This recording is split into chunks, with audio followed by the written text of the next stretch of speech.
இப்போது ஒரு சில பேர் இருப்பாங்க. அவங்க இருக்கிற இடம் வந்து ரொம்ப கலகலகலன்னு இருக்கும். எல்லாரையும் சந்தோஷமா வச்சுக்குவாங்க. 10 பேர் இருக்கிற இடத்துல யாருமே பேசாம அமைதியா இருந்தா கூட, அந்த ஒருத்தர் அந்த இடத்துக்கு வந்தாங்கன்னா, அவங்க எல்லாரையும் ஜோக் பண்ணி சிரிக்க வச்சு, அப்படியே அந்த இடத்த கலகலன்னு வச்சுக்குவாங்க. அப்படிப்பட்டவர் அந்த இடத்த விட்டு கிளம்பும்போது, எல்லாரும் அவர வந்து ரொம்ப நல்லவரு, போறாங்க அப்படின்னு சொல்லுவாங்கன்னு நினைக்கிறீங்க? கிடையவே கிடையாது. போறான் பாரு இளிச்சவாயங்கிற மாரி தான் சொல்லுவாங்க. நமக்கான ரெஸ்பெக்ட் வந்து நம்ம நெறைய பேசுறனாலயும், சிரிக்கிறனாலயும் குறையும்.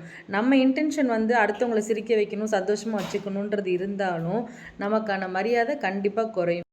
அப்படி சிரிக்க வச்சு கலகலன்னு இருக்கிறவங்களோட எமோஷன்ஸும் அவங்களோட ஃபீலிங்ஸும் கூட நிறைய இடத்துல நசுக்கப்படும், மிதிக்கப்படும். ஸோ உங்களுக்கான ரெஸ்பெக்ட் வேணும்னு நினச்சிங்கன்னா நீங்கள் பேசுகிற பேச்சை கொஞ்சம் குறைங்க. ஸோ கலகலன்னு ஜாலியாக இருக்கிறவங்களுக்கு கிடைக்கிற ரெஸ்பெக்டை விட அமைதியாக பேச்சை குறைச்சிருக்கிறவங்களுக்கு கிடைக்கிற ரெஸ்பெக்ட் எப்பயுமே எங்கேயுமே அதிகமாக இருக்கும். அடுத்தவங்களை சிரிக்க வைக்கிறத விட்டுட்டு உங்களுக்கான ரெஸ்பெக்டை நீங்கள் தேடிக்கோங்க. நீங்களும் இப்படி நிறைய இடத்துல சிரிச்சு சிரிச்சு பேசி மொக்க வாங்கியிருக்கீங்க அப்படின்னா ப்ளீஸ் கமெண்ட் பண்ணுங்கள்.